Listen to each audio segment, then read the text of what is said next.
राधे राधे दोस्तों, आपका हमारे चैनल भक्ति सरोवर में हार्दिक स्वागत है। आज हम रसपान करेंगे फागुन मास के शुक्ल पक्ष की आमलिक एकादशी व्रत कथा का।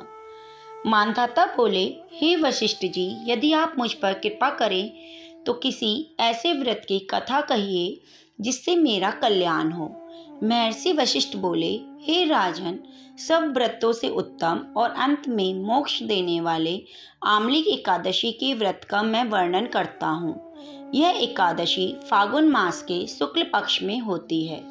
इस व्रत के करने से समस्त पाप नष्ट हो जाते हैं।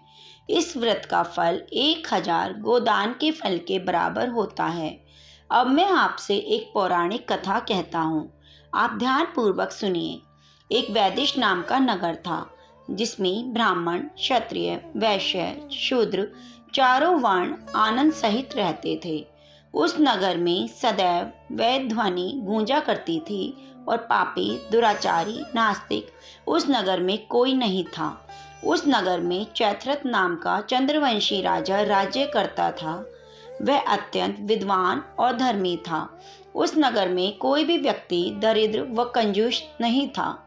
सभी नगरवासी विष्णु भक्त थे और अबला, वृद्ध, स्त्री, पुरुष एकादशी का व्रत किया करते थे।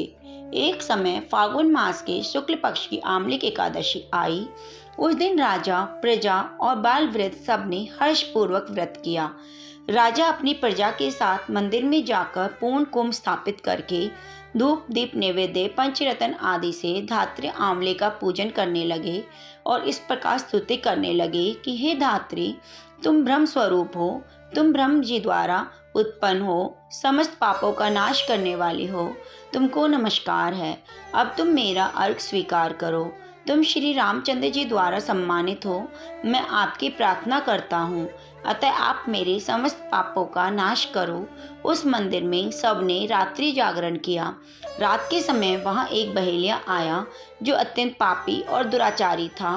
वह अपने कुटुंब का पालन जीव हिंसा करके किया करता था। भूख तथा प्यास से अत्यंत व्याकुल वह बहेलिया इस जागरण को देखने के लिए मंदिर के एक कोने में बैठ गया और विष्णु भगवान और एकादशी महात्म्य की कथा सुनने लगा। इस प्रकार से अन्य मनुष्यों की भांति उसने भी सारी रात जागकर बिता दी।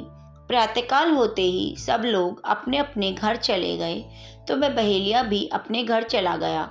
घर जाकर उसने भोजन किया। कुछ समय बीतने के पश्चात बहेलिया की मृत्यु हो गई, मगर उस आमलिक एकादशी के व्रत और जागरण से उसने राजा विदुरथ के घर जन्म लिया। उसका नाम वह बसुरथ रखा गया। युवा होने पर वह चतुरंगनी सेना के सहित और धन धान्य से युक्त होकर 10,000 ग्रामों का पालन करने लगा। वह तेज में सूर्य के समान, कांति में चंद्रमा के समान और वीरता में भगवान विष्णु के समान और क्षमा में पृथ्वी के समान था। वह अत्यंत धार्मिक, सत्यवादी, कर्मवीर और विष्णु भक्त था। वह प्रजा का समान भाव से पालन करता था। दान देना उसका मुख्य कर्तव्य था। एक दिन राजा शिकार खेलने के लिए गया। देव योग से वह मार्ग भूल गया और दिशा ज्ञान न रहने के कारण उसी वन में एक वृक्ष के नीचे सो गया।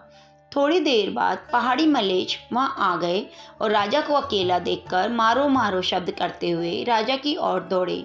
मलेच्छ कहने लगे कि इस दुष्ट राजा ने हमारे माता पिता, पुत्र आदि अनेक संबंधियों को मारा है तथा देश से निकाल दिया है, अतः इसको अवश्य मारना चाहिए। ऐसा कहकर वे मलेच्छ उस राजा को मारने दौड़े और अनेक प्रकार के अस्त्र शस्त्र उसके ऊपर फेंके।